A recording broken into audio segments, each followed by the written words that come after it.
yellow.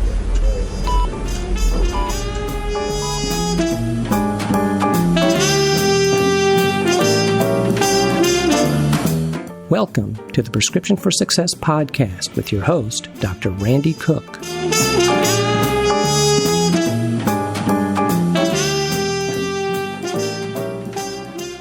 Hello, everyone, and welcome to the Prescription for Success podcast. I'm Dr. Randy Cook, and I'll be your host for the program. Before we get into today's interview, I want to remind everyone that our podcast is produced by MD Coaches, a company dedicated to empowering physicians to realize a greater potential and to achieve a greater level of satisfaction in their chosen fields. You can find MD Coaches on the web at mymdcoaches.com. My guest today is Dr. David Armstrong, who is an internationally recognized expert on problems of the diabetic foot with a particular interest in limb preservation and maintenance of function. Currently, he has a faculty appointment as professor of surgery at the University of Southern California.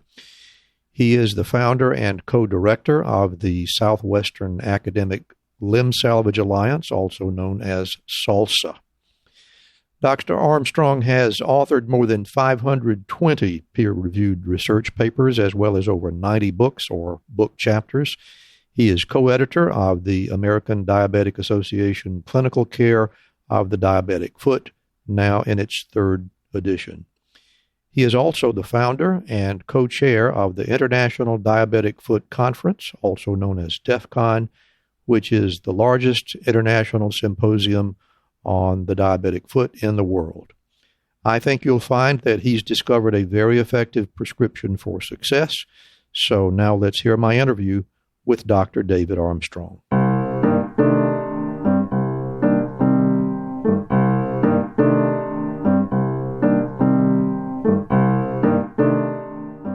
And I am talking today with Dr. David Armstrong out in Southern California, who is, I think it would be reasonable to say, David, that you are one of the most widely renowned podiatrists in the business today, and it's a pleasure to have you here. So thank you for being on Prescription for Success. Oh, Randy, are you kidding? This is an absolute pleasure. Just like we were talking about earlier. This is like adult daycare for me. I just got out of the OR. I'm happy to chat with you, and God bless you. Great. I'm glad you see it as a respite, and I know how it feels to come out of the operating room and need to take a little bit of a break. So that's exactly what we'll do. So what we like to talk about here, David, is how you got where you are, and I always like to start at the beginnings. And in looking over your CV, I didn't see any indication to where you are originally from. Are you originally a West Coaster or someplace else? Oh, Randy, well, I thought I put everything in my CV, but I guess I didn't, and that's why we have podcasts. That's exactly right. Well, thanks for asking. I was born and raised in California. My mom and dad are both native New Yorkers, and they moved out during the early 60s to beautiful Santa Maria, California. The famous story from my dad is he was staying with my uncle, who's an actor in Hollywood, and was driving up the coast to a meeting and to be representing some other foot doctors. By the way, I'm a second-generation foot doctor, and my oldest daughter is going to be a third-generation foot doctor. Wow. Yeah, how you like that? We'll get into that later. But on the drive up from Los Angeles to San Francisco, where he was going to this meeting, he had his brother, my uncle's Oldsmobile Buick or whatever the heck it was, and he ended up pulling the car out onto Pismo Beach, where you could drive out there, and it's one of the few beaches on which you can drive in the United States still. And he drove out there. He looked out to the left, didn't see anyone, looked out to the right, and he ran to the payphone, and he dropped a dime or a nickel or whatever the heck it was in the early 60s and called my mom, Barbara, and he said, "Honey, pack your bags. We found paradise." Wow, that's a great story. Yeah, so I grew up near there in a little town called Santa Maria. By the way, that's where my dad we found out he got his first ticket was in Santa Maria on the way up the coast. So we were just a little south of Pismo Beach, but it's been wonderful. So to make a short story long, there you go. And so he was in podiatry practice in New York. Yeah. And just decided, I bet I can do that in Southern California as well, and picked up, and that's what he did, right? Well, great. So he was born in Brooklyn, in Flatbush, actually right near, I don't know if you're a baseball fan like I am, but literally almost just down the block from Ebbets Field, where the Brooklyn Dodgers used to play. And by the way, he was the only Brooklyn Dodger fan in his household full of boys. There were a bunch of turncoats that liked the New York Giants and of course the dreaded Yankees in Bronx. The Bronx must have been so far away from Brooklyn, but and it was a cold water flat, and he grew up there. And he was sick as a kid, moved to the housing projects in Long Island City. And they were the only Jewish family actually in a housing projects full of Italians. Oh my goodness. Yeah. So if you, so my father grew up, with all these sort of Italian mannerisms, kind of where he'd sort of gesticulate a lot. And it was really funny, just culturally, that intermixing. And then ended up being the first person in his family to go to university. And went to Queens College on a scholarship, then to Columbia. Then went to podiatry school in New York. And this is back in the day when no one knew what podiatry was. And by the way, no one knows what podiatry is now. We'll talk about that later. But back then, it was really quite exotic. And he had a scholarship to the New York College of Podiatric Medicine back then in Harlem, after right nearby in where he was going to school in Columbia. And after that, got a job with a really top practice in New York at the time for foot care. But he ended up going to do a residency training program and left that practice. And back then, residencies, formalized residencies were in fact, there was only one back in the late 50s and early 60s, and it was in Detroit. And so he went and did that residency program with a guy named Earl Kaplan in Detroit, quite a legendary person in podiatric surgery. And then after that, the big city in New York didn't seem so big anymore because he had just done this surgical training and said, God, I want to really expand my horizons. So was then thinking about going to other places and stumbled upon Santa Maria, California, as we discussed earlier. Yeah, that's where I was. That's where I was born and raised. Yeah. Well, and I'm always interested in where the influence to do what you do came from, and obviously, you were inspired by your father's own career, and it sounds like you made plans to get into podiatry fairly early. But one thing I'm interested in, looks like you got your undergraduate education at Occidental College, also in Southern California. And I did. I do a lot of snooping around to prepare for these interviews, and it looks to me like Occidental is a really proudly liberal arts college. Right. And I wonder if that was why that was your pick, or was it just a fluke? Tell us how you got interested in Occidental and what it did for you. Well, thanks for asking. God dang, I haven't explored all this in such a long time. Randy, this is wonderful. This is like a biopsy. I'll be your shrink. Into this. Thank you. Please do. You are really delving into matters of the soul, not just matters into the soul like I think about it at the end of the body on the foot. But I went to a little tiny high school, little prep school called Dunn School in Los Olivos, beautiful Los Olivos, California, right near where at the time Ronald Reagan had his ranch, and there was the Western White House, and the Derricks, Bo Derrick had there. We had a lot of different people way out there. That was near Santa Barbara, but it was a little tiny school, and my parents had to mortgage their future to send me there. I remember telling my mom and dad, I said, Mom and Dad, I promised to pay you back for sending me to this great school. And my And my dad said, my mom was laughing when they said, son, by the time you pay us back, you'll be collecting Social Security.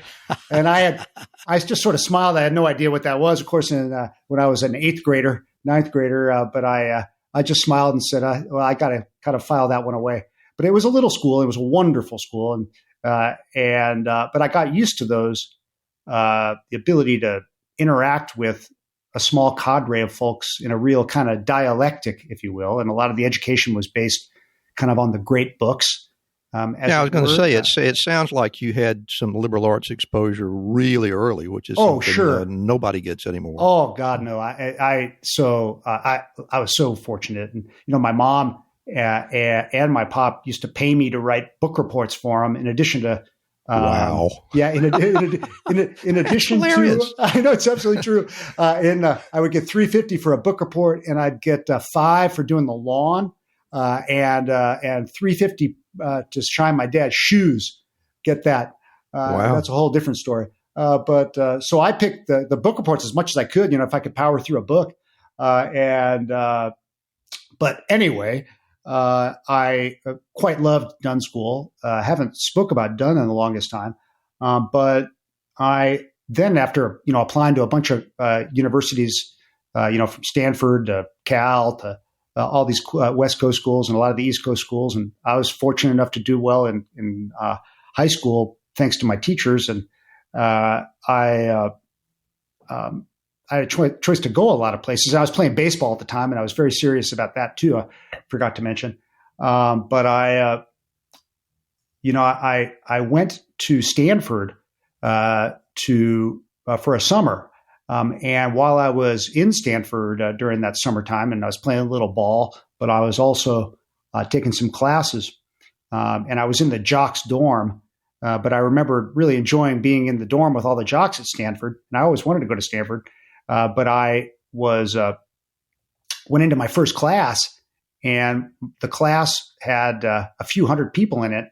And of course, this is a summertime, and it was just I think it was a biology class, and I remember this TA walking past with flip-flops down into the well of the lecture hall, and putting his feet up on a desk and pressing play for the introduction from the professor. And I thought to myself, this really can't be Stanford. And by the way, it wasn't. I don't think it really was. I think it was just one class. But it freaked me out because there were like 200 people in a class, and I was used to like 3 or 4. And that really got me interested in finding a place that was more in tune with culturally what I was used to. And I fell upon Occidental College because my headmaster at the time, Steve Loy's brother, was in leadership there at the time. And it was a wonderful place. And I went there. Famous people that went to Little Oxy were, I guess, now most famously is President Obama a few years before I did. He was there for a while. He was, and he left. Yeah. He left and went off to Columbia, right, like my dad in a funny way. I left and went off to toe doctor school. So it was but anyway, diminishing yourself a little bit there. But what was funny was I think Occidental attracted both of us in a obviously in a similar way, in that I remember hearing a discussion with Barack Obama, and he spoke of something called the Collegium, which was this sort of group that you applied to. It was like 60 kids, and for a year and a half, it was just hardcore liberal arts and discussion groups, and you had your sciences within the liberal arts. It was really weird.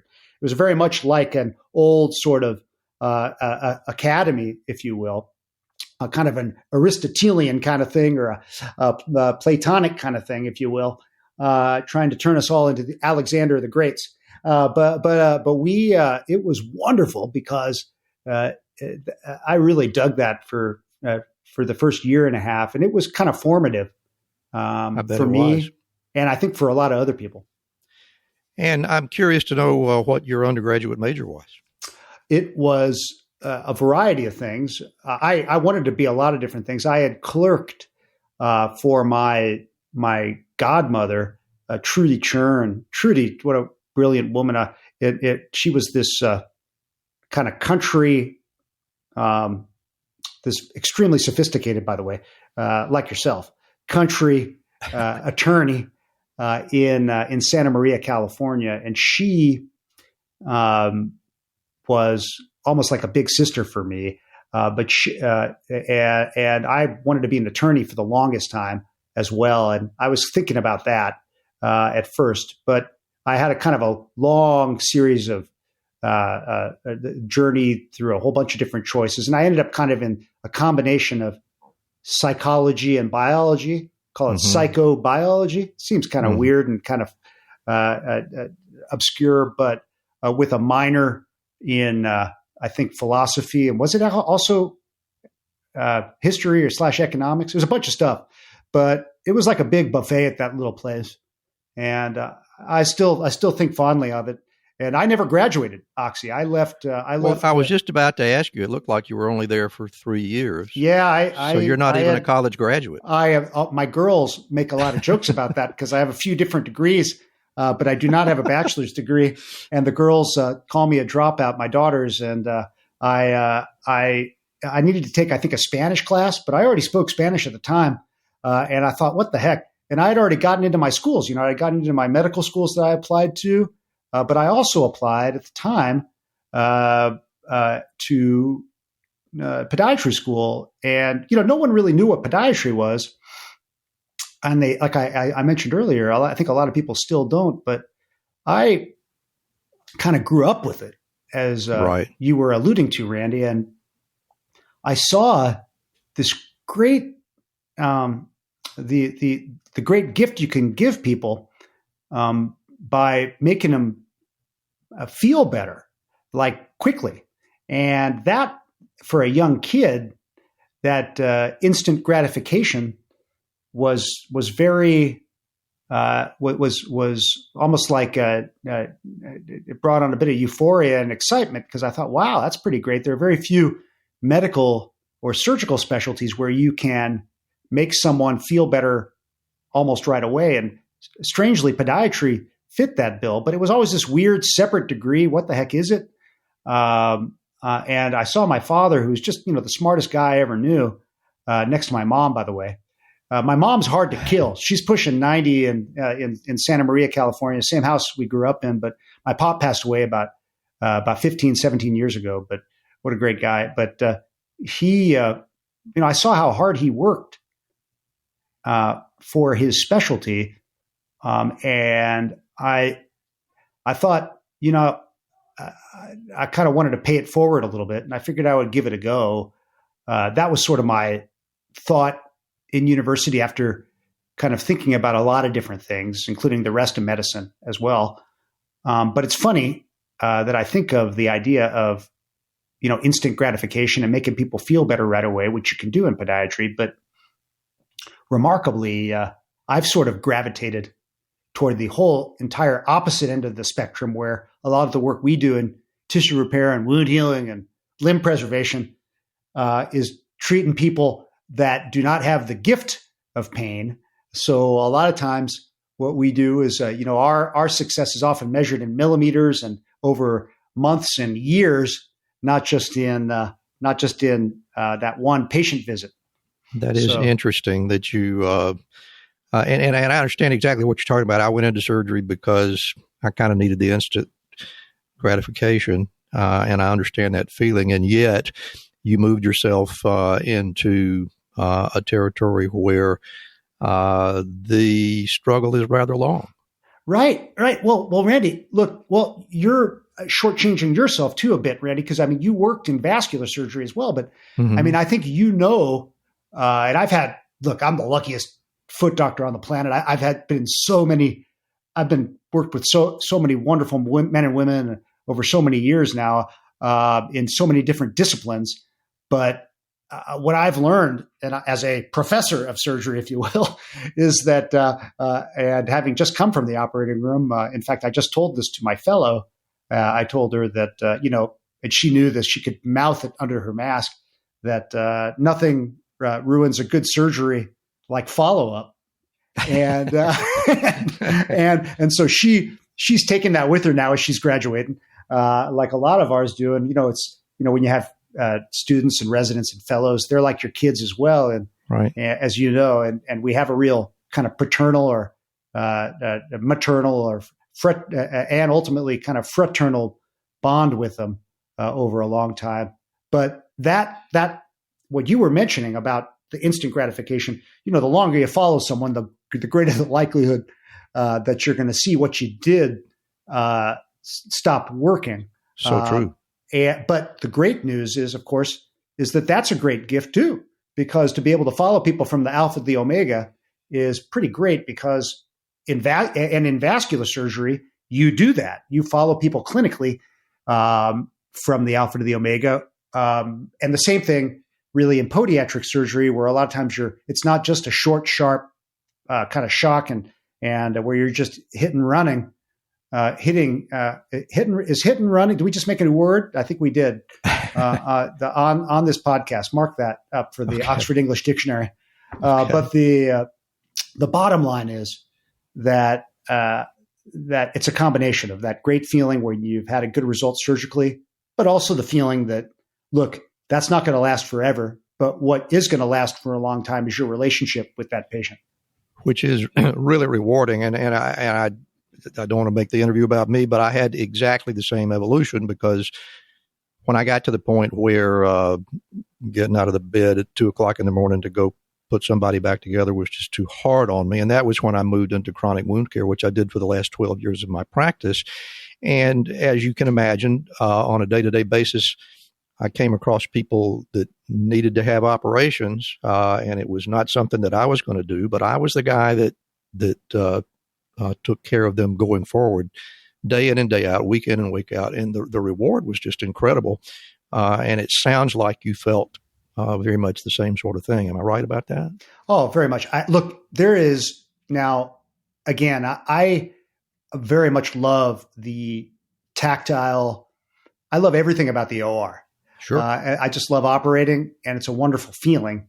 But I also know that there's a lot we can do outside the OR as well, and some of the efforts that we like to make in this patient population is not just to teach someone how to do something technical in the OR.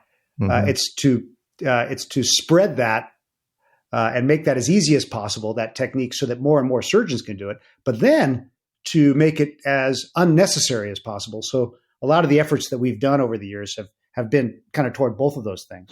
So let's take just a short break for a minute or two. I want to take a moment to talk to you about a new sponsor that we have here on Prescription for Success. Physician Outlook is a new magazine platform built for physicians and by physicians, and it's designed to showcase unique physician talents. Sometimes it might be clinical talents, but mostly it's about the intersection between clinical and non-clinical talents, whether it be writing or painting or cooking, or maybe even making a political statement in front of a state and local governing body, or even at the nation's capital, and dozens of other things. It's available online and in print. It's visually stunning on all of its platforms. I promise it's really unique in terms of physician lifestyle magazines. I think you'll really enjoy it. We think it's just the thing to fill your prescription for success. And like the Prescription for Success podcast, Physician Outlook magazine amplifies the voice of any doctor who has something to say, and also uniquely engages patients who still believe in physician-led, team-based care. And Prescription for Success listeners can get $20 off an annual subscription fee by visiting rxforsuccesspodcast.com/Physician Outlook. And now let's get back to today's interview. Well, let's get into how you got to that point. Tell me about podiatry school. Sure. There you got into a place where you finally were able to graduate. And, yeah, thank you. Appreciate that. Touche. What was that like? Well, thank you. Well, the graduation was wonderful. I felt like, my goodness, I could finally, actually, you know what, Randy? You really shortchanged me. I did graduate from high school.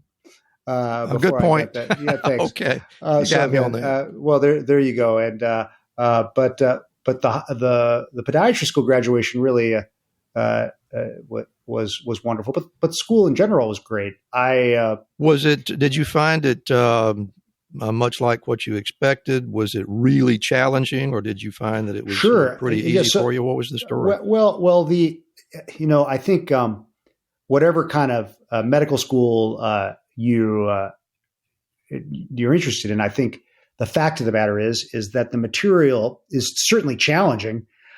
But what's really challenging, and again, I'm preaching to the converted, Randy, is, it's really, you're drinking from the fire hose in terms of, so it's really about just managing your time and learning a lot of stuff in a short period of time. And that's the real challenge. But I quite loved it. I actually, with a couple of my friends, we had this not-for-profit business at our school where this is the late 80s and very early 90s, where where laptops were a little bit exotic. The most popular laptop was called a Compaq with a Q, and I remember those days. I was not a fan of the Compaq devices, but I had the first PowerBooks, and it's a long story, but I've been kind of a bit of a geek for the longest time. I mowed lawns in the 70s to buy my first computer. It was a Timex Sinclair 1000, I think. Really? And that at a Popular Mechanics, it was, I think, $200. And then I ended up getting a TI 99 4A after that. And then what else after that? It became I got an Apple II, like a real Apple II, not an Apple II Plus. And wow. I ended up selling that Apple II some years later to one of my buddies who worked at the Apple one of the old museums that has these things. I sold it I remember in the late 90s for $6,000. I thought that was like the greatest sale ever. Yeah. Well, but I did the math later, and I found that actually it wasn't quite a markup because the thing cost almost $4,000 in the early in the early 80s. So, anyway, getting back to the thing about school and the business, we used to take. This is back, and you'll remember this. This is before all these things were recorded. All these classes were recorded that our medical students now use. We used to have to take notes, and so we'd have a note taker, and we had a note taking service, right, where one person was assigned to take notes, and we always found just collectively that the quality from one thing to the next, from one student to the next, was irregular, and different people took notes in different ways. Yep. And you knew this. I mean, everyone does it differently. So we thought we would standardize that. So a couple of us just started taking notes ourselves consistently in the same way. We made questions and answers. And then we took them on a laptop. And we would buy these great laptops. These were the earliest Mac laptops at the time. And then we would sell the notes through our school fraternity / honor society, and we maybe made kind of a little social business out of it. And with the proceeds, we ended up buying the professors. This is when laser pointers were super exotic. They used to have these pointers that were basically like flashlights with little arrows on them. I don't know if right. Do you remember this? I do. And then we also bought new podia with our class name on it. So it was kind of a little collective, and that was great. That is seriously the most generous thing that I've heard of a group of students doing ever. Oh, don't get me wrong. We bought ourselves. We gorged ourselves on pizza, and we bought so many gadgets from the Sharper Image, which was right next to my apartment. But it was definitely a fun kind of social business. And that actually, and I still have those notes. I have them on my on the laptop that I'm looking at right now. So there you are. But that was in school, and then in my fourth year, so I did my first 3 in San Francisco. That's where, a wonderful city. But my fourth year, I thought it would be great to maybe do a core somewhere else. And we had an opportunity to do it down south in Los Angeles at USC. And so I did my fourth year at beautiful county USC Medical Center. And what's so funny is, more than a generation later, a quarter century later, I'm back in that same place at Keck and County and whatnot, where it started as a fourth year student. So it really has completely come full circle. There's been a lot of stuff in between, but I realized that, you were asking me about university, and you were asking me about podiatric medical school. And before we get into my residency, I realized I didn't even mention like the most important thing, which was where I met my long-suffering, much better half, and Tanya. And she, in my, I guess I was really lucky as a kid because my parents used to take us on trips together. My little brother Darren, who's a school teacher, and me, we would go on these trips around the world together, and it was always with the same group of podiatrists, the California Podiatric Medical Association. So I grew up with all these leaders in the specialty. And but when I kind of outgrew that in university, we went on our last trip when I was in university, and it was after a couple of changes. It was in Egypt, and my wife, as it turned out, the two of us met in Egypt because she was on that very same trip. The two of us just were two separate families, her family and my family. And we met there. We became really good friends. And then we said, why aren't we dating? And then we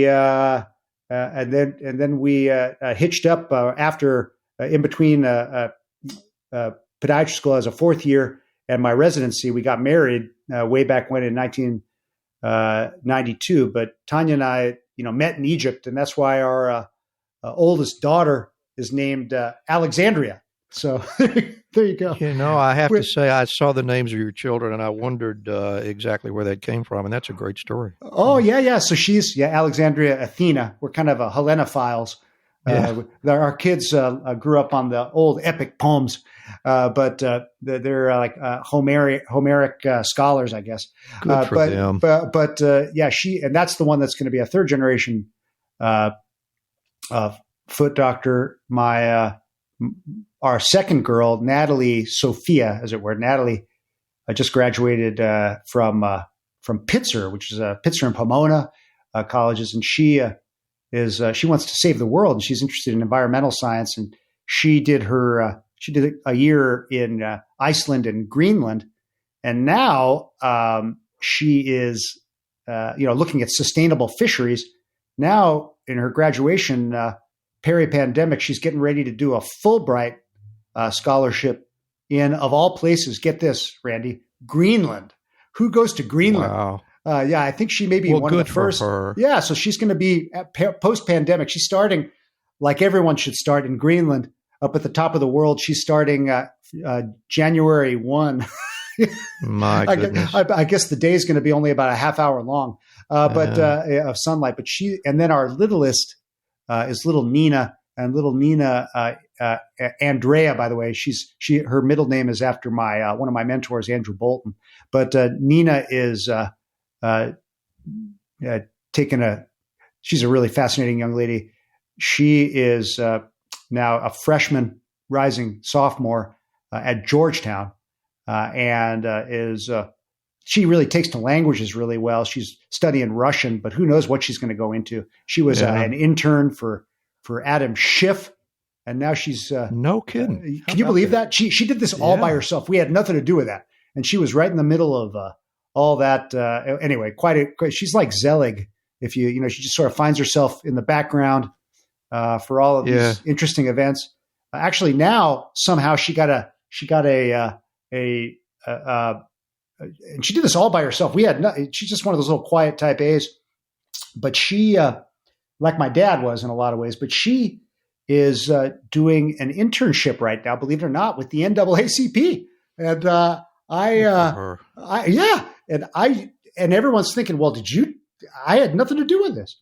So and nor did Tanya. She's just doing it all on her own and just sort of charting her path. And all three girls are, which is just great. And by the way, I always thought I'd have boys. I never knew what it was like with girls, but boy, it's great. Well, it sounds like it certainly has for you. And boy, you got a crowd there that's ready to save the planet and save the feet. And one's starting at the end of the body. The other is looking to save the planet, and the other is probably going to go into public service somehow. Maybe she's going to be a CIA agent or an FBI agent, or who knows what else she's going to be. Number three. I was just thinking. Somebody that I interviewed several months ago was somebody that is Lisa Gould, and yes, she told me that she studied Russian in undergraduate school because she wanted to be a spy. No kidding. So let me tell you this, and this is I think all in the public domain, so we can talk about this. So there we are. Her first week in at university at Georgetown. It was a Wednesday, I think, when they started, and on Friday, she gets a call from someone on her cell phone, which is kind of strange. And it's this guy that says, "Hello, this is Ivan calling." No. I know this sounds like I'm making it up, and I am telling you, Randy, I am actually underplaying this. This is Ivan calling from Russian embassy. And I'm not even going to put on the Russian accent, although it'd be kind of fun. But so she says, she hangs up, and the guy calls back. He says, "Oh, I'm sorry. I know this sounds strange, but your professor Hamza, gave us this number. I hope it's okay if we call you." And she says, she doesn't even know what to say. And so it said, and so this guy, Ivan, I suppose is his name, in quotations, says, as a gesture of goodwill and bon ami, I didn't know the Russians spoke French, but there you go. Yeah, I didn't know they were Francophiles, but we like to invite some of the Russian students from Georgetown over to the Russian embassy for dinner. So are you doing anything next Wednesday? And so she says, "Let me check my calendar." And so so there you are. So she goes to the embassy the next Wednesday, and she had been there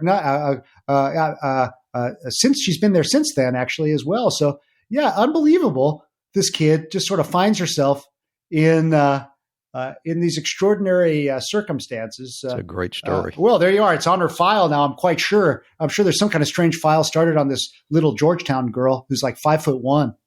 Yeah. There you go. We'll see where that goes. We'll revisit our chat, Randy, in a few years, and we'll see where that little one ends up, and where all of them do. I can't wait to hear it. Well, that's it. By the way, that's I think ultimately, you talk about the big idea, and I think ultimately, we're you wonder how what's our prescription for success, and we wonder how we're ultimately judged, and I think ultimately we're not judged by how many manuscripts we've written, how many lectures we've given in how many countries, how many cylinders are in our car, how many dollars are in our bank account, or how much money we've gotten in grants. All that's great. And it's fun to keep score on that stuff, but ultimately it's a fleeting thing. I think we're judged by by the people that I call it our personal progeny. Like I just went through our girls, and our professional progeny, right?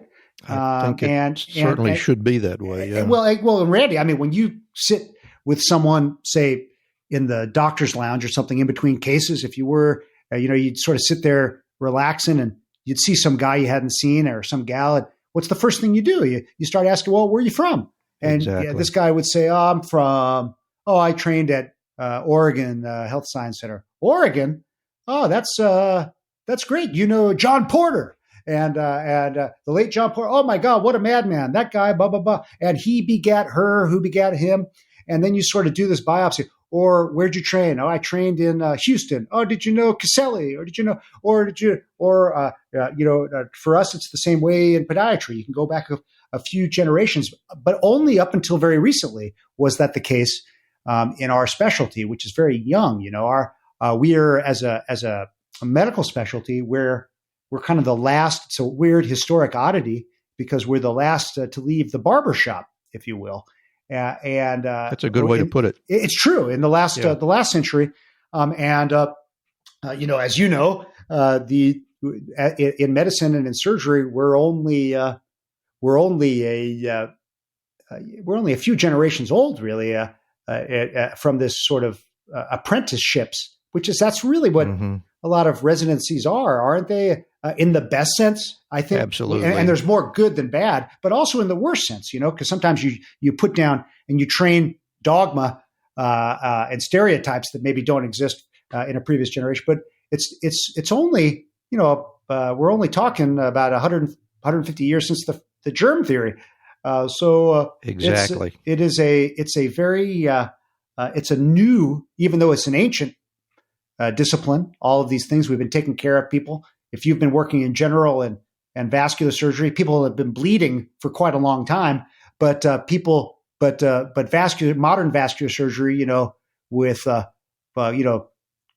Alexis Carrel, Kunlun, from the modern bypass all the way to guys from all the Boston guys, all the way to today. It's only a few generations, right? One of my very best friends coming through was also like a big brother to me is George Andros here on the West Coast. He just lives over in Toluca Lake here. He's one of the great open surgeons in vascular surgery. We started a meeting called DEFCON, Diabetic Foot Conference, together, and that guy is a walking history book from his work here on the West Coast, going back to work he did at NIH, to work he did in Boston at MGH, man's greatest hospital, if you will, or Mass General, and he'll take you back, and then just a couple generations before him is just you're talking about the very, very first or one generation, you're talking the very first barber surgeons or surgeons. That's right. And but anyway, I'm taking us astray, but I don't know if I really am. I mean, I think that's really what the most important thing to talk about. No. It's not just blood vessel doctoring or foot doctoring or plastic surgery or being a bone doctor in ortho or whatever you are. What really matters is where you came from and honoring that and where you're going. These are exactly the kinds of things that I like to talk about, and that's why we named the program Prescription for Success, because there's so much more that goes into it beyond matriculating and going to class and getting your diploma. There's just so much more to it. Isn't that the case? And again, my father told me, and maybe this would be a first prescription, but he used to tell me the best gift you can give anyone besides your love is perspective. And I heard that so many times growing up. I just sort of rolled my eyes most of the time. I didn't really, but I in my dotage now, I know what it means now. And I feel that because, when you're in the middle of class, or by the way, when you're in the middle of your residency and it's dark 30, and you just finished some case at 3:30, and now you got a whole thing to present as a resident in grand rounds in a half an hour, and you're running on fumes. Maybe you don't get a chance to step back and see that. But, one of the most important things to do is periodically force yourself to step back and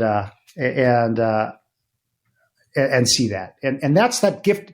And that's that great gift of perspective.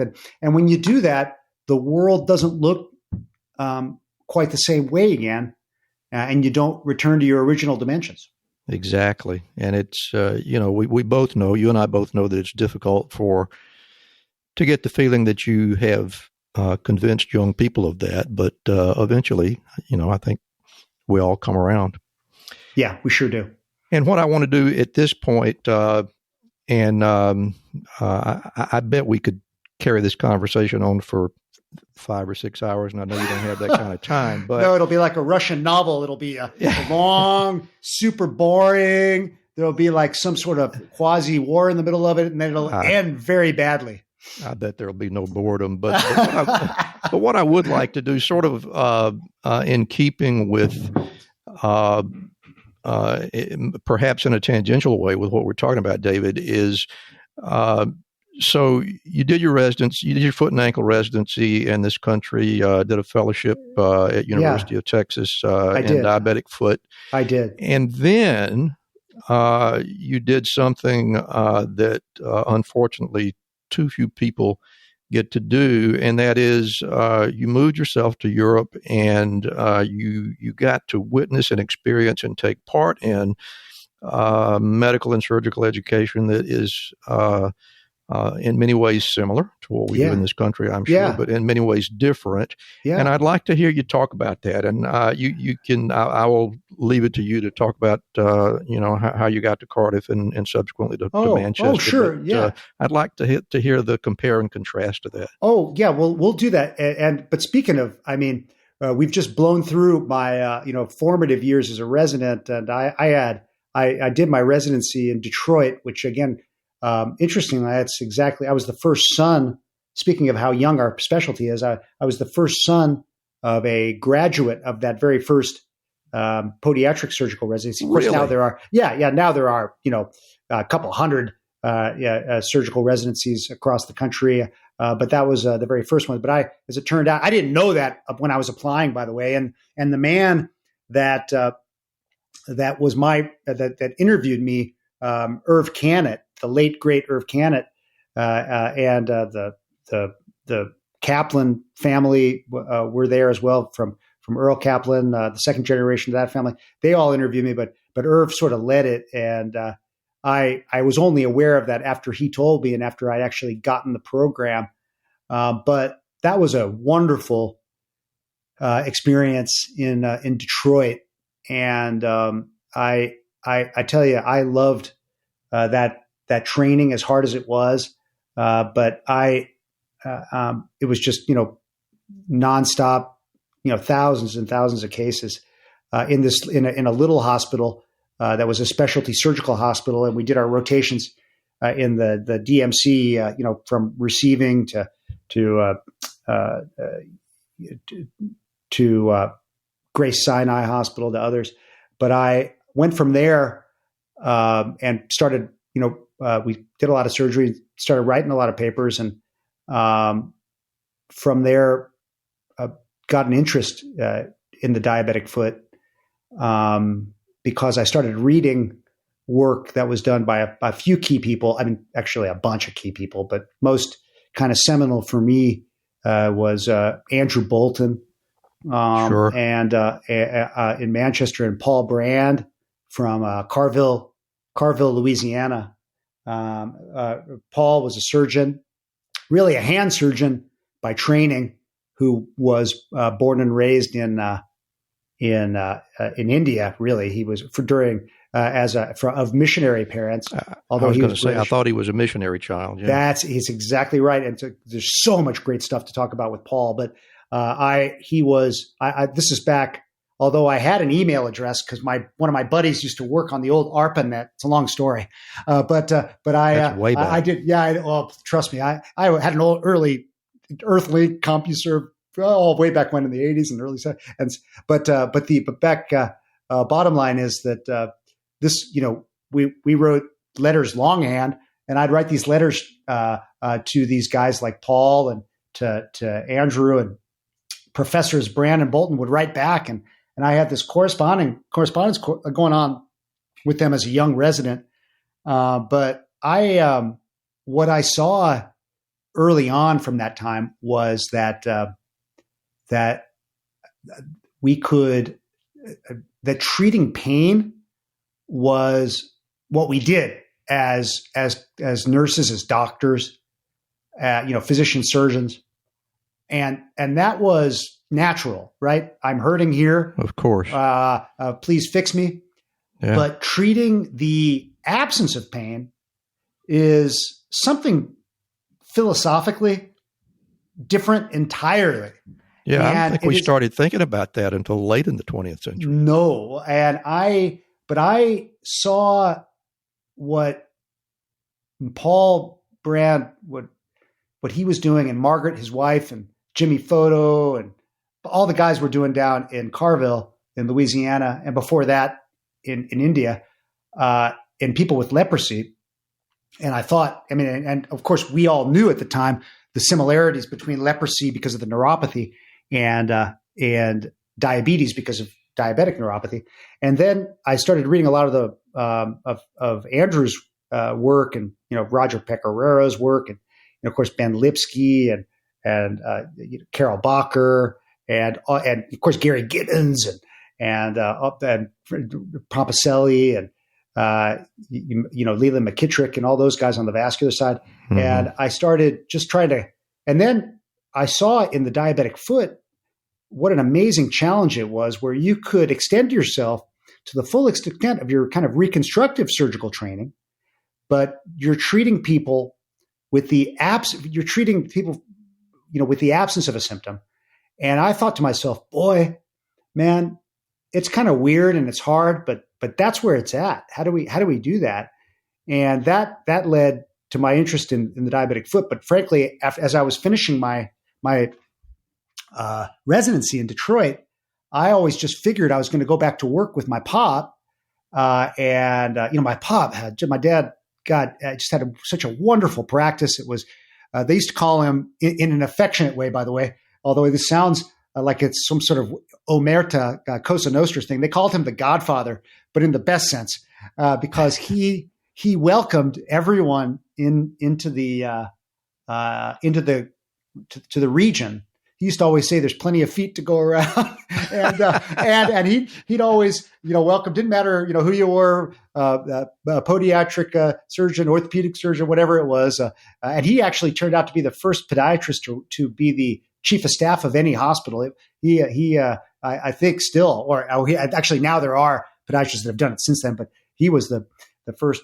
But he was just open and not closed, but I thought I was just going to go to work in the office, the long office, the office where I used to work as a kid, and with the women that I worked with as I used to call them my aunties, because they wanted me to call them auntie because they were all Filipina, Tagalog speaking nurses that worked with my pop and like family, and we actually had a house. Tanya and I. We're married by that point. We already had a house picked out. We were already putting down money for a lease. It was all great. And maybe a week or so before graduation, I got this fax handed to me by Tony Marandino, who was one of my residency mates. And it said something about fellowship opportunity in San Antonio. And I was thinking, well, there really weren't any fellowships, significant, ones at the time. It was very, very exotic in podiatric surgery at the time. And but I thought to myself, man, this is I don't know too much about San Antonio. I don't know much about this guy Larry Harkless. But I had no idea who he was. Who's that guy? Right? Yeah, I had read a couple of papers I'd read a couple of papers that were just coming out there with these guys, Lavery and Harkless, but I didn't really know much. But I thought, whatever. But I knew there was a lot of diabetes down there, right? And because there was, so I said, what the heck? So I filled in the stuff on the fax and faxed it back, and then I ended up going down for an interview, and I was sitting with Harkless. I got down there at night, I remember. And so I sat with Harkless. I thought we were going to go to the hotel, but we ended up talking till I'm not kidding, 2 a.m. in his office. And Harkless is talking to me, and he said, "Dave, this place here is a big bowl of soup. This is the greatest place, and if you can make the most of it, and there you can really make a difference." I love you, man. Hey, bud, I know you're a great podiatrist, but I'm telling you, you missed your calling. That is the best mimic that I have ever heard of Lawrence Bernard Harkless. You betcha. It is. Well, I used to be better, but I used to mimic him when I was an attending, and all the residents thought I was him. But we used to call them all in when they were graduating, and we'd yell at them to try to get them in at like 4 a.m, and then we'd kind of give them a little roast. But anyway, Harkless, just a great and good man, and he. And of course, I did my residency, my fellowship down there. I called my mom and pop and said, "Hey, can you guys hold off on this?" And my dad and my mom said, "Oh, of course. You just go do your thing." But I felt like somehow I was just like running away from things, not running to things in a strange way, because I was really looking forward to getting into practice. But I got there. Tanya and I drove down. And I remember telling Tanya, I said, "Honey, if I ever want to see snow again, leaving Detroit, I swear to God, we will fly to it." And we drove down with 2 different cars and walkie-talkies, and went down to San Antonio and got started. Had our pull onto the river walk into the county line barbecue, and had our first barbecue with some brisket. And we thought, this is heaven. And but I did my fellowship there, and I don't think I slept for my whole fellowship. I don't know how many freaking 1,000 cases I did, but most of them were in the middle of the night, because we would get bumped up until like maybe 9:30 and 10 is when we usually start our line, and so I'd usually get finished by 3:30 or 4 a lot of nights, but the people that were there, it was a magical time, because I had Larry Harkless as what a wonderful man. And also another fellow that was there, that's quite a slightly great, less great guy, extremely less great guy, actually, not even close to being as good as Harkless. Did I say that on tape? Was Larry Lavery, another Lavery. Yeah. Larry the Lesser, I will call him now. We'll see what he thinks about this. Good, please put this in. He will hear this. He will. Well, but actually, to be frank, I thought to myself, holy cow. I was kind of chest thumping a little, because, you do that if you're, you as a resident, you think you're on top of everything, and but I said, holy cow, this guy Lavery has forgotten more than I know. And I said, I better up my game. And I had written already like about 9 or 10 papers, as a resident. And I thought these were like the, magnum opus manuscripts. and they actually, some of them have turned out, they were great, but Lavery had written a few as well. But he and I were just at we were really arguing like crazy at first, but then I just started hanging out of his office, sitting there waiting for him to get in. He'd get in around 5 or just before 5. And I'd sit out in front of his office about 4:45, 4:55. And then we'd sit there for maybe an hour or two before rounds, and we'd write things. And we ended up, during my fellowship, we wrote, I think, like 28 manuscripts. A lot of them, thanks to him, actually. I'm not going to say too many nice things about Lavery, but they were, I think I need a restraining order. But they were really became foundational stuff on, various kinds of ways to classify what we do. We really wanted to create like a lingua franca, a therapeutic and diagnostic lingua franca for what we do, because that didn't really exist. It absolutely did not. And then that led to a lot of the stuff that we talked about now, but then after that, I was an attending there for many years. We don't have enough time to talk about that, I know, but there's so much to talk about in San Antonio. It was really quite an epic time. Lavery left in the late 90s to start something called Diabetics with a bunch of great people. I did not. I stayed around to help start the Texas Diabetes Institute and in the same town, and working with Ralph DeFranzo was a great man, and Charlie Reasoner on the diabetes side, and of course Larry Harkless. But we designed this great diabetes unit, diabetic foot unit, in this 153,000 square foot facility. But then after that, I wanted very much to sort of. I was trying to think what's next with Tanya and whatnot, and at the time, I had an opportunity to start a research unit in across an entire what they call a VISN, or Veterans Integrated Service Network, in diabetes and diabetic foot. And there was a lot of great stuff happening within the VA at the time, and they still is. And then at the same time as well, and that was with a guy named Brent Nixon. What a great guy. And at the same time, with that job, I managed to negotiate the ability to go out and spend some time with my mentors in England, going back and forth like crazy. And so at the same time, they kind of overlapped over some years. I did some master's work with Keith Harding, Professor Harding, who's now was a dean and now is retired, kind of retired on active duty, if you will. Didn't realize he'd retired. Well, he's not really retired. He says he's retired, but there's no way a guy like that. It's his vocation and his avocation. I hope he's listening. But in tissue repair and wound healing, and he's a proud Welshman.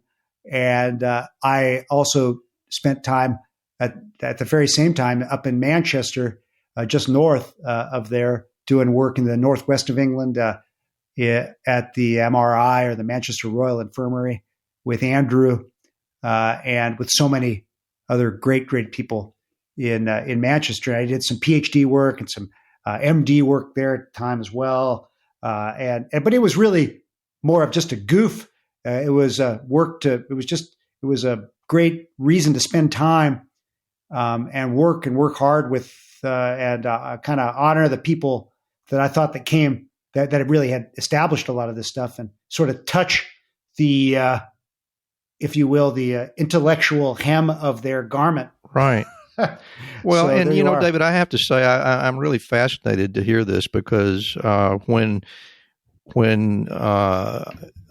it's funny. I've never really, thank you for letting me talk about all this, Randy. I've never really, this is almost like autobiographical with all this stuff. I never even really thought about it all kind of in a linear fashion, but there you are. Might be time to start thinking about writing a book. But, I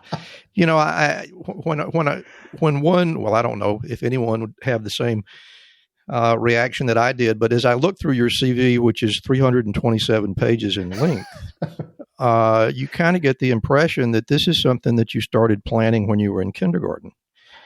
And yet, at the end of this fellowship in diabetic foot, you were ready to go back home. Yeah. And do what your dad had done. And then all of a sudden, it became a different story. This is really fascinating. Well, thank you. Yeah. So I was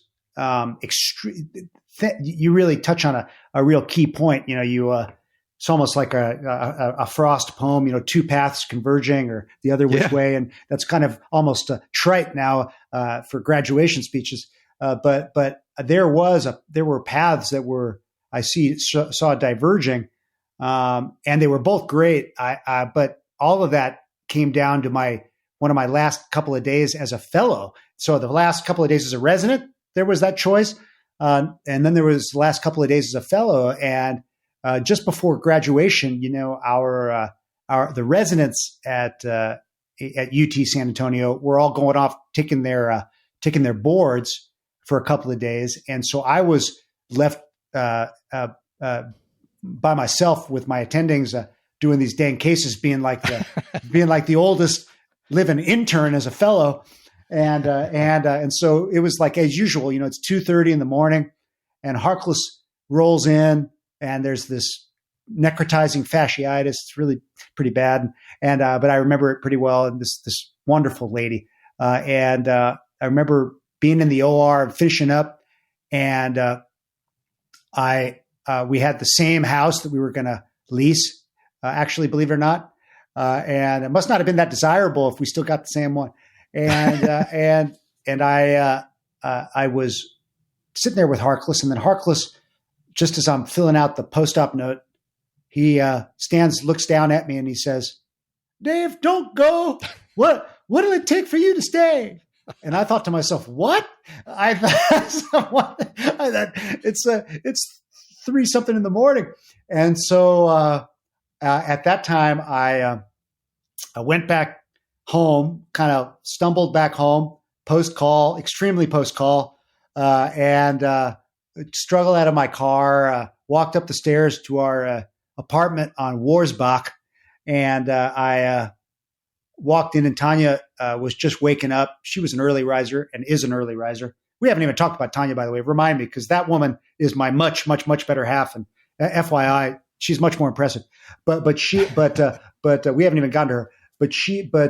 So she wakes up, and we had just had our daughter Alexandria was just a newborn, and she was kind of oohing and ahhing and cooing in the corner. She never really cried as a kid. What a perfect baby. God dang. The second one was horrible. God dang. We just wanted to leave her places, the second one. The third one was like smack in the middle. She like triangulated. But the first one, it was like an angel. And so she's sitting there. And so I got on the phone at the time, and I dialed Santa Maria. I dialed my mom and dad and woke them up. And I said to them about what Harkless said. I had no idea about, what this was all about, but I brought it up to them, and I'm thinking to myself, my God, I'm having this sort of crisis, because I'm saying, what makes a good son? Is it someone who goes home and minds the store, as it were, and takes that store, tries to grow it and make it better? Yes, that is true, for sure. What's the guy, the Jimmy Stewart character in Christmas? Was there a Jimmy Stewart? Was this in what was it in a? They play it every Christmas, and I can't remember anyway. You're talking about my It's a Wonderful Life. It's a Wonderful Life, and sure, but I don't have. I'm not a banker, nor do I don't have any banker friends. But there was no ghost of podiatry past or ghost of podiatry future, but I may have been touched by some sort of phantasm that morning. But I was on the phone with my pop and my mom. They were both on the line, and my mom saying, "Oh, come on, David, call us in an hour. Give us some sleep." But then she sort of sensed it was important. And so I'm thinking, what makes a good son? Does he go home and take care of the store? Yes. Or is it someone that takes what his parents gave him and tries to make the most of it? That's true too. And so there is no right or wrong answer. But I called and I was saying, look, this just happened, and Harkless just asked me about this, and I, what should I do? And my parents made it so easy.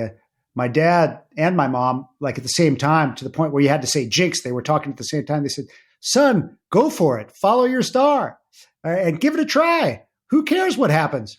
Just give it a go. And we'll be here. And if we're not here when you get here, Santa Maria will still be here when you get back." But not a day goes by that I don't think about that, of course. Because I always thought that maybe I was going to go up in our specialty and maybe go into service and maybe work to be head of maybe a state society and maybe the National Society or something or other, and serve that way. But I sort of went into the academic side of things, and back then, especially when there wasn't really academic podiatry as we know it now, and it was much less exotic. And now the good news is that is getting, now there are dozens of spots around the country, and it's getting much less exotic. And thanks to working with guys like, and I'll jump ahead, but thanks to working with guys like my longtime Flomigo, Joe Mills, and I, were partners for so many years in Arizona, who we really tried to create these programs to where we call it toe and flow, to where you put podiatric and vascular surgery together. And he was visionary to really push that from the on the kind of surgical, cultural education side, from the on the ACS and the ACGME side of things, and I try to do my part on the toe side, on the APMA and the surgical side of that, and that's been a great mashup. But that all kind of happened and started in San Antonio, where we had great combination between podiatric and vascular surgery with Max Sykes at the time, and then Bolos Torsarkisian, and others that came on from there. And then that kind of exploded as we kind of went to different places around the country and around the world. Oh, but anyway, I guess I went backwards and forwards, but well, that's okay. We can follow. Can you? It's like this is like a Flaubert novel, which is like kind of full of strange, boring details, and you're saying, where the heck is this going? Well, I'm not bored yet. I'll let you know. Well, this is there you have it. In terms of the UK. Well, clearly there was obviously quite a turning point in Texas, yes, which led to you being in the UK for an entire decade. Well, on and off, yeah. That's a long way from Southern California. I suppose it is. I still have my license there, I think. But yeah, I don't know. I spent, and I still will pop in. The old pub. Our oldest went to kindergarten in beautiful Disley, or Disley, as you would call it, on the A6, just outside of Manchester, and they call it reception. Actually, it's a better term, reception, than kindergarten. Better than child's garden. I think reception is better. Absolutely. Makes them sound like vegetables, doesn't it? Kindergarten. Isn't that right? Well, but the point is that we were there, and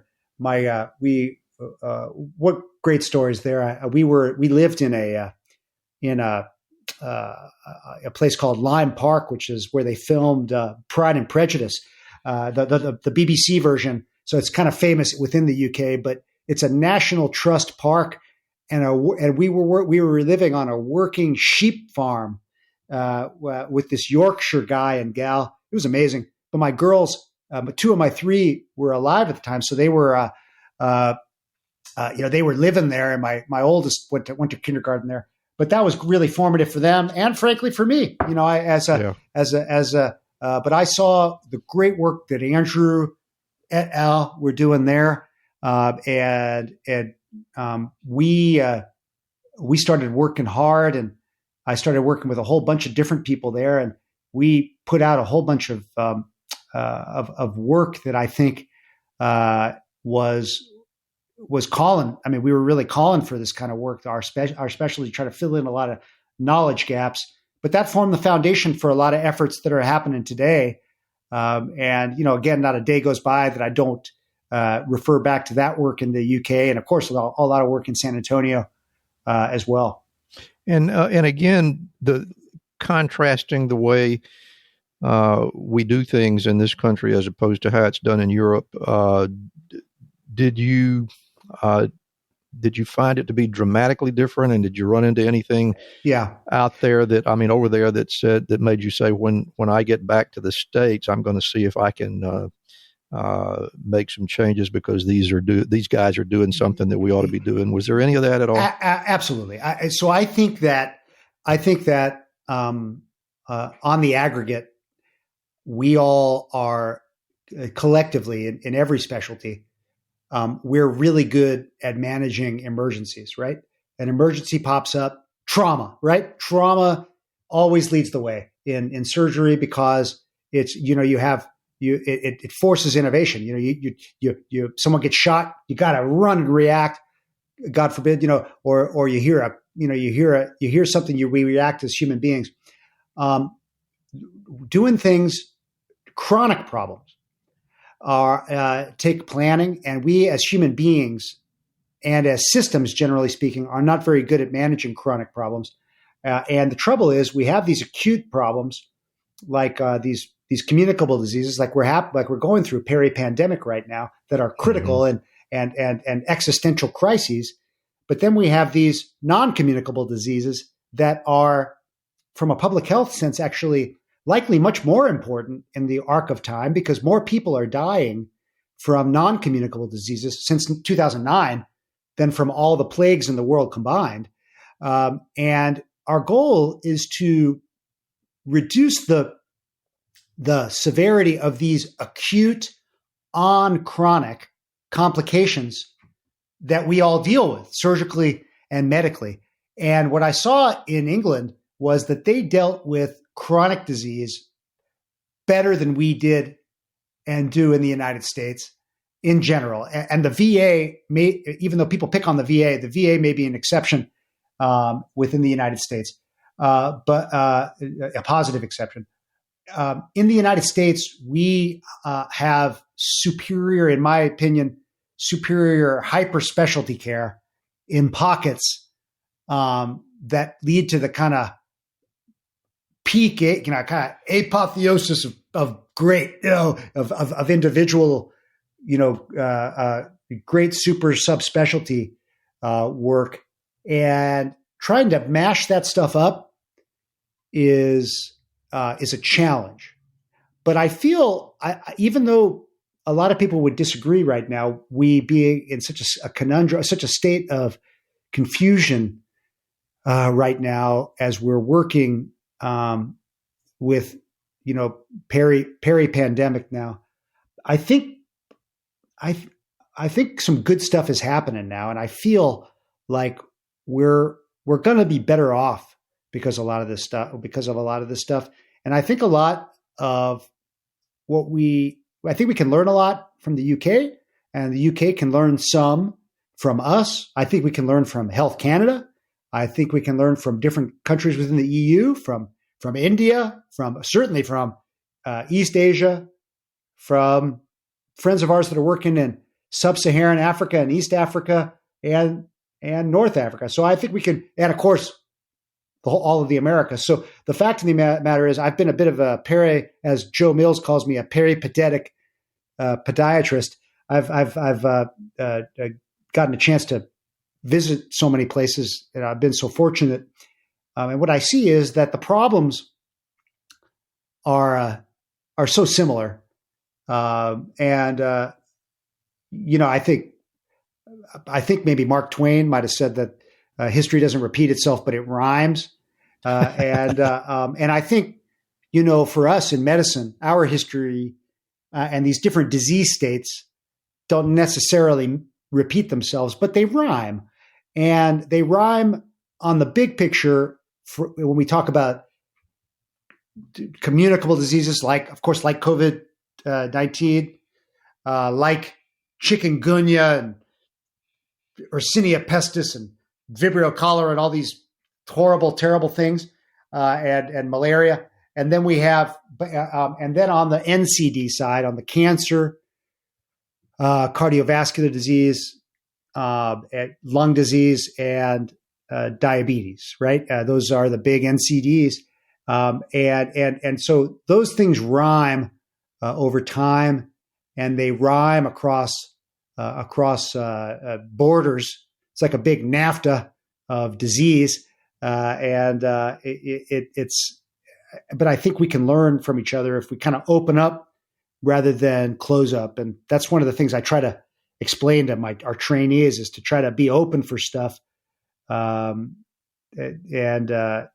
rather than just closed off, and I gesticulate by showing open rather than closed. And I think people know what I mean. I don't articulate it very well, but I think I gesticulate it well. An internist that had a great deal of influence on my life was fond of saying, we don't have a healthcare system in the U.S. We have a disease care system. Yeah. And you'll hear that, and it's true. And my friend and our chief medical officer at County USC Medical Center. That's a guy you ought to interview, by the way. Is Brad Spellberg. Brad's an ID doc, but the guy's a triple threat. He's a great administrator. Don't tell him I said that, but he's a great He's a great researcher and he's a great clinician. And I think he's writing a book this coming month that's actually speaking to this. I forgot the name of the book, but I'm sure he could tell you. But he is exploring this, and that might be a guy for you to reach out to, actually, for some wonderful content. I mean, I'd love to hear that interview for sure. I'm always looking for a subject. There's your guy. I said it first, Brad Spellberg. You can look him up. What a great guy. But he actually has a book coming out on this very, very issue. And this is a guy that is literally drinking from the epidemiologic fire hose with communicable and non-communicable diseases entering into his system within the Department of Health Services here in Los Angeles, LA County, which is one of the busiest county facilities. Actually, I think LA County might be the busiest county hospital in the country. If it's not, let me just tell you, it's freaking busy. I don't know how you get it much busier. That's a guy that will probably be a fellow traveler with you, Randy, talking about that issue. Well, it certainly sounds like it's the right time, and if he's the right guy, there you go. It would be good to have somebody that can make a huge difference, and I hope somebody will. Yeah, there you are. I want to talk just a little bit, and I really wish probably that we had planned for a 3-part program. We've taken you through a lot of your career. We got you all the way to Europe, but you've done some really worthwhile things once you got back in this country to stay, beginning in Arizona and moving on to Southern California. Well, let's like to bring us up to date on that. Yeah, not to step on you talking, Randy. As someone who used to have a podcast, I'm sorry for stepping on your audio there. And by the way, I'm sorry to Jody Hanks, who I haven't met yet, but I understand is a Floridian and is a world-class producer. So there you go. He's fabulous. Well, there we go. That's your guy. I never had a producer back in the early days of podcasting, but let me speak as well to. I was in Tucson for a number of years, starting a program with Brent Nixon within a Vision in Tucson. Then from there was recruited to be the research dean at Rosalind Franklin University of Medicine and Science, the first medical school or health science center to be named after a woman, actually, any woman, and a female scientist, and Scholl College of Podiatric Medicine. And I was there in the 2000s as well, and it was a wonderful place. Terry Albright was our dean, and it was just a great experience there to be working. And I ran a group there called the Center for Lower Extremity Ambulatory Research, or CLEAR, and that place is still rocking and rolling. And my first fellow there was Stephanie Wu.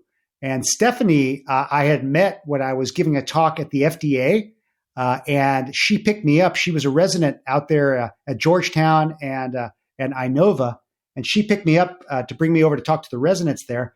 And I called her up when I got to this place because I knew she was graduating. And I said, "Hey, Steph, how'd you like instead of going into work to work and making a whole lot of money, how'd you like to make 1/5 the amount of money, but 5 times the difference?" And Stephanie Wu said to me, "Dr. Armstrong, where do I sign up?"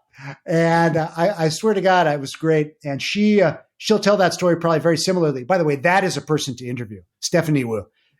Stephanie then started there as a fellow, and she is now the dean of the Scholl College of Podiatric Medicine. And Nancy Parsley, who was dean there after Terry Albright, is now the now the provost of that place. So God bless them both.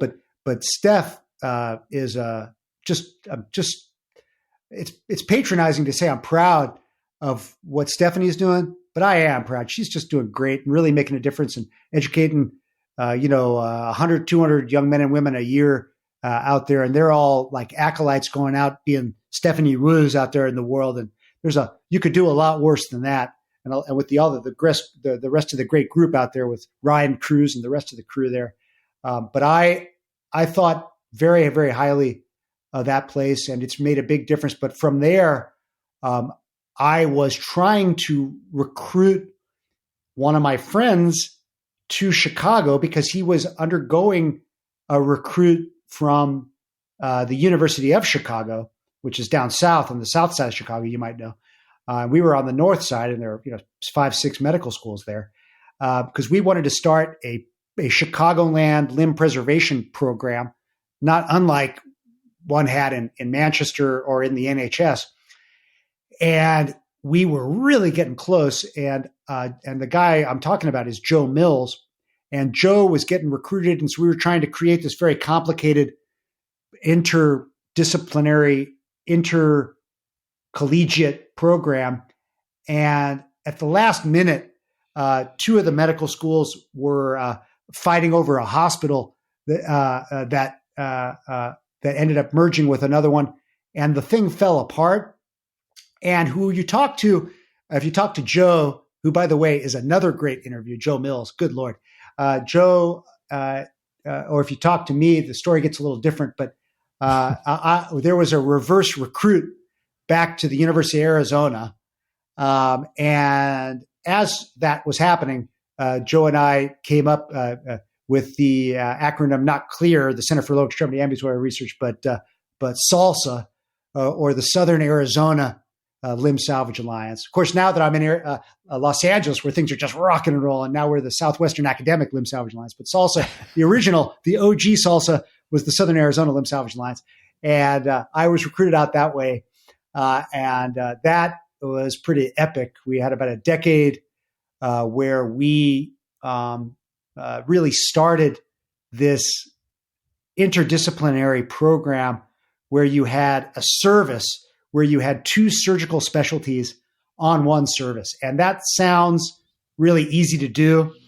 But as you well know, it's easy to talk about on a podcast. And it's hard. My next question was, did you find that a monumental task? And I bet you did. Well, it's we have a saying, that's another one of my prescriptions for success, that hard things are hard. And the harder you work at these things, the luckier you get. But the putting these different disciplines in a same unit working together is culturally just unnatural. But man, it is so much fun because it when you put in that effort, the experience of working with a different discipline every single day, and I have a feeling, and I don't have a feeling, I know that I'm speaking for my Flomigo, Joe Mills, when I say this. It's great. It's Joe's the highest maintenance character in the freaking world, although but boy, I love working with the guy every day. And he and I would have these epic arguments in clinic, and our patients, our students, the medical students especially, but the fellows were inured to it, and all the staff, all of our family and staff, they loved it, but our patients loved it. But our students were freaked out. They go, "Oh my God, did these guys? What's going on there?" Because we'd have these MS3s and 4s, and the MS3 and 4 podiatry students. They said, "What's going on with these guys?" But that really high level interdisciplinary stuff, and the discussions, and the flat out knockdown drag out arguments, even in the OR, were formative, I think, to a lot of people. And but I also think that kind of thing has created legacies now that you see happening at literally now dozens of medical schools around the United States, and for sure around the world, where people say, "Hey, I want to form my own toe and flow unit." And the word toe and flow came from actually Joe and I and a bunch of other people were in Georgetown at the Diabetic Limb Salvage meeting. And, we were talking about, Joe and I were talking about what we do in toe and flow. I don't know, 12 years ago, 15 years ago. And we were sitting having breakfast with a guy that was a wonderful guy who was an executive with KCI. His name is Wayne Ziefeld. I don't know if you remember Wayne at all ever, but what a wonderful man. And Wayne listened to what we were talking about. We were saying foot and flow, and then we said flow and toe, and he came up with toe and flow. So that's actually where toe and flow came up with. It was actually Wayne Ziefeld, Joe, and me. We were all sitting together at that time. It was people wonder where that term came from, that used the term. It's been, people say, I want to form a toe and flow unit. Actually, and now when we've added physical therapy, or if you're in England, physiotherapy, with Stephanie Wolfel in our group now, we call it toe, flow, and go. Because when these folks are healed, they're not healed, they're in remission, and we like to maximize their ulcer-free days. And PT, and also on the behavioral side, OT, do an amazing job. It's a wonderful continuum, but that's where toe and flow started. But so many things got started there, and now you see these places that are doing even better than we were, from Oregon Health Science Center to University of Washington to Boston, you name the place in Boston, to Chicago, to, of course, down in Houston, to New Mexico. You can march all over the country now, and into the Middle East and Asia, and into the UK, and even Manchester. Now, Manchester now has adopted some of this toe and flow, and they have taken it another step, and they're going to be talking at our DEF CON meeting, and they call it MARS, which is called, they call it the MARS, they're the Manchester Amputation Reduction, and they don't call it service or strategy. They call it, I don't know, it should be the Manchester Amputation Reduction Service, whatever they want to call it. That's what it should be called. But they've taken it so strangely, the language, just like English, had to leave England a little bit to get the French and Norman and Anglo-Saxon had to come back and inform it. So too did the same thing reinvade the UK as Mars, and you see that happening now. And with Frank Bowling and the guys out there, it's friggin' awesome on the toe and flow side there. It's great to watch those guys doing great work. That must make you very proud. I mean, I think it's reasonable to say that all of those people that you just mentioned are standing on your shoulders, as it were. Oh, I don't know about that, but what I do know is that I've got no excuses.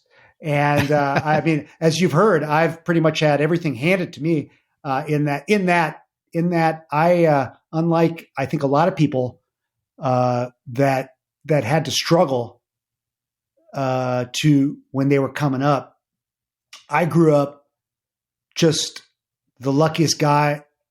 I like I said, I've had pretty much everything handed to me. So I've had no excuses, and the goal has always been to try to pay it forward in this little dinky area of medicine, this little backwater. But it's not such a backwater anymore, as you see, because unfortunately it's a top 10 WHO condition. If you look at the top 10 when it comes to global health burden and years lived with disability, and that's just diabetic foot complications. It's not even other wounds that we might deal with, Randy, like you had dealt with as a clinician every day of your career. You are so right, and I think you might be underselling yourself just a little bit. I mean, your contribution has been really tremendous, and I am so grateful that you decided to take the time and have a little conversation with me today, because it has been delightful. And what I would like to do at this point is move along, and rather than picking your brain, I'm just going to let you free associate and give us some of your personal ideas on how to succeed. So I will sit quietly, and my friend Dr. David Armstrong will give us his prescription for success.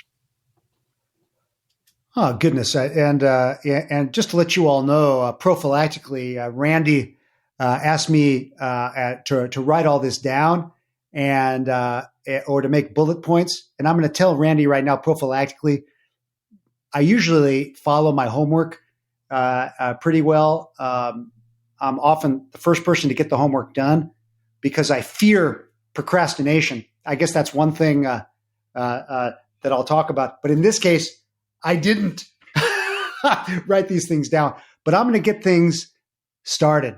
And we'll talk about 3 or 4 things that I think are probably pretty helpful. I think one is, importantly, that my father told me this, and I thought it was just a poster kind of saying or something or other. But he told me many years ago, after treating a patient that I got the chance to watch him treat, I was telling him how smart he was. And he shook his head and said to me, "Son, you missed the whole discussion. You missed what was important." It wasn't that I was having all of that discussion with politics or philosophy or whatever it was with the person we just treated. What was really important was that folks don't care how much you know until they know how much you care. And I was amazed by how quickly my dad got to the diagnosis of this weird thing. It was polysyllabic, but I know what he means now. And when you walk into the room and you take care of someone, that's a sacred thing. And it's even more sacred if you're taking care of a loved one.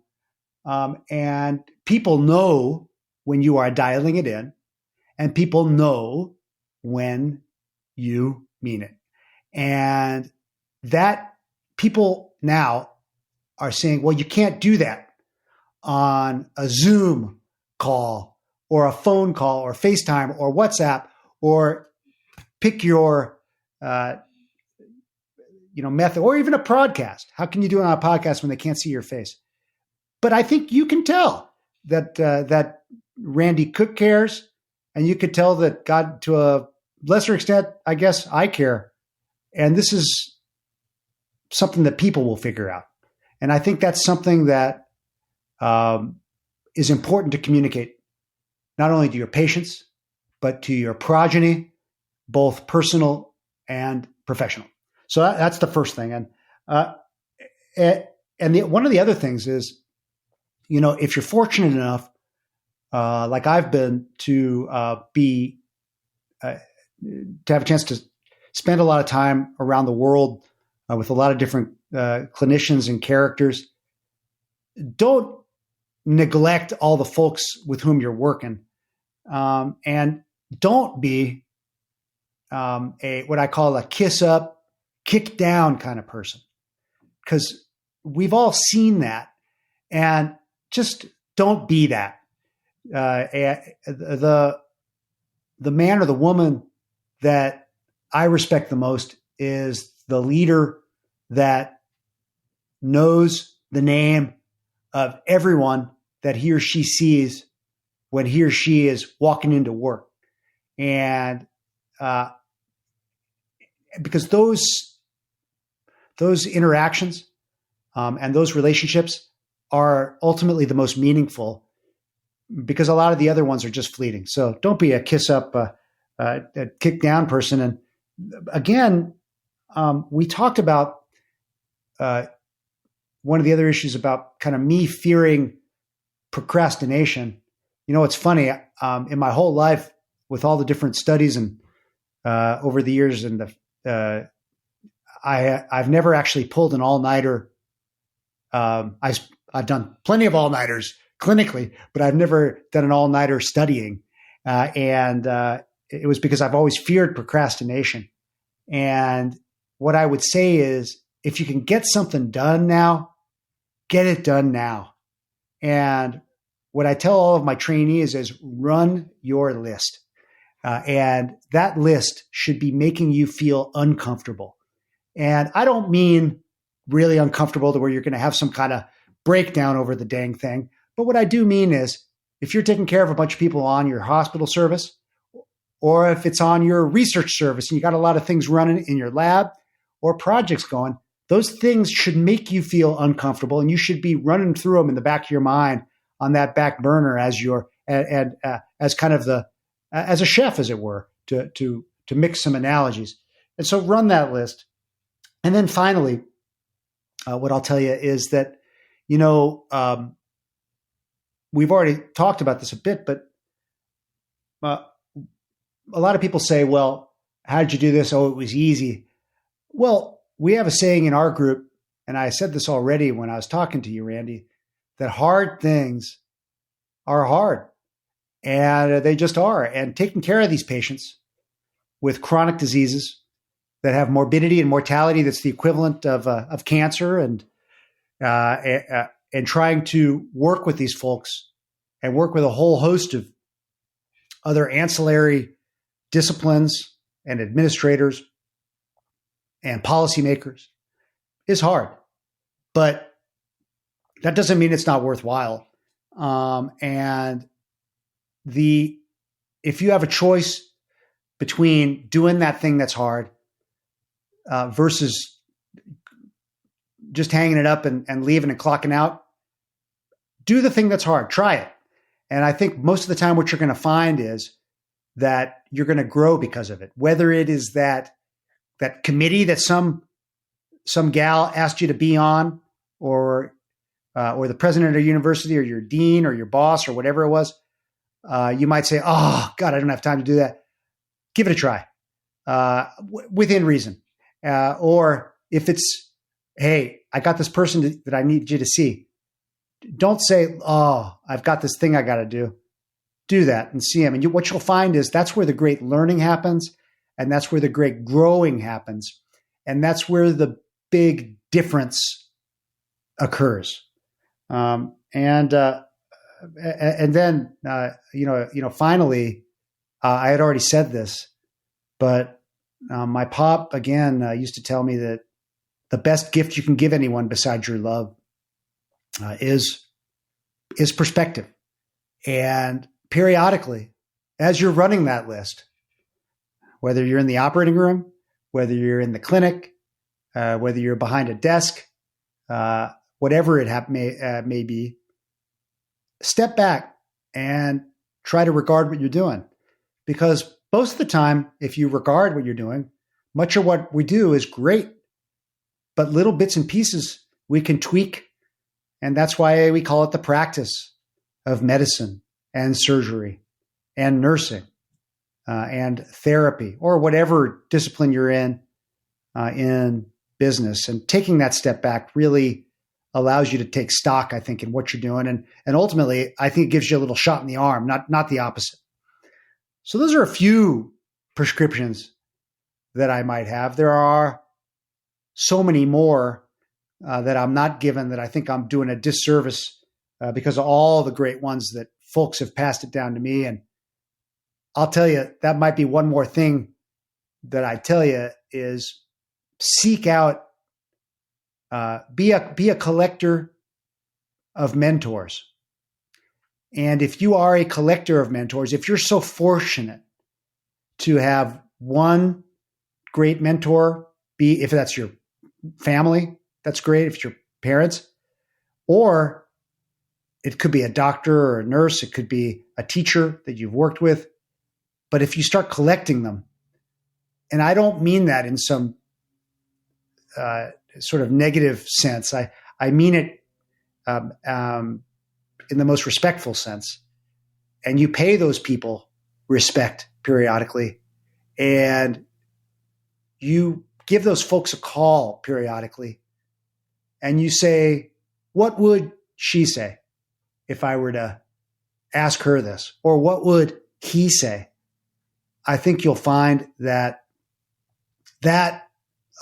is the most meaningful. And I'll tell you what, I know it sounds weird, but I've talked about my dad a lot, but I think my best mentor right now, my greatest mentor over the years, has been my wife, Tanya, my long-suffering, much better half, because I go to her first when I run these lists.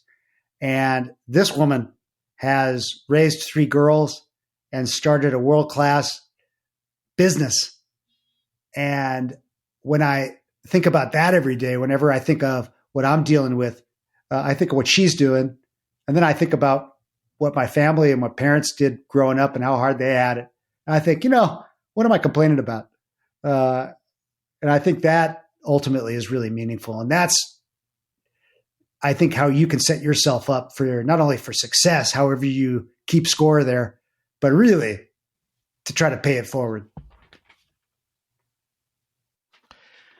Well, Dr. David Armstrong, you have clearly accumulated a good bit of wisdom for a young fellow, and you are a young fellow. I noticed looking back over your accomplishments that you have been honored on a number of occasions for being the youngest ever this or that, youngest ever member elected to Podiatric Medicine Hall of Fame, first podiatric surgeon to become a member of the Society of Vascular Surgery, and on and on. And I just can't tell you how grateful I am that you've taken the time to share your wisdom with us today. It has been really interesting, and I'm positive that it's going to be meaningful for many of our listeners. So thank you for being here. Before we go, I do want to give you an opportunity to share anything else that you would like to share in terms of contact information, email addresses, websites, books that are about to be released, whatever you got on your mind, anything you'd like to tell us about. Well, I just told you about one book that one of my colleagues is releasing. I do not have any books releasing other than our American Diabetes Association, Clinical Care of the Diabetic Foot, but a lot of people know about that. Oh, no, you can certainly email me at any time at armstrong@usa.net. You can call me, go onto our blog, diabeticfootonline.com. You can see what we're doing at USC, at the Keck School of Medicine, and at SALSA. And whether it's peri-pandemic, post-pandemic, can I just say to everyone that folks are, I know people say this, but I mean it, Randy. You guys are so welcome at our place anytime. It's so much fun because it's like a big menagerie of folks from all these different disciplines. You're welcome at our place anytime. Well, David, once again, thank you so much for taking the time to be with us. I know that your days are still long and there's still lots of demands on your time, and we're grateful for you having been with us today and sharing with us your prescriptions for success.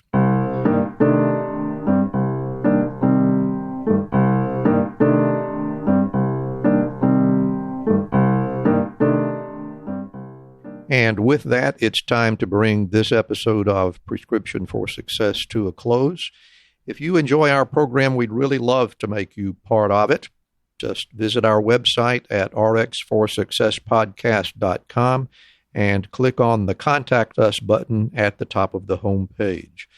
Then scroll to the bottom, click on the red Record button, announce yourself, and then read us your own prescription for success, and we'll play your voice on the air. Don't forget, it's not just for doctors. Anyone involved in healthcare is welcome to participate. We really appreciate your support. Thanks so much for listening. And don't forget to fill your prescription for success with my next episode.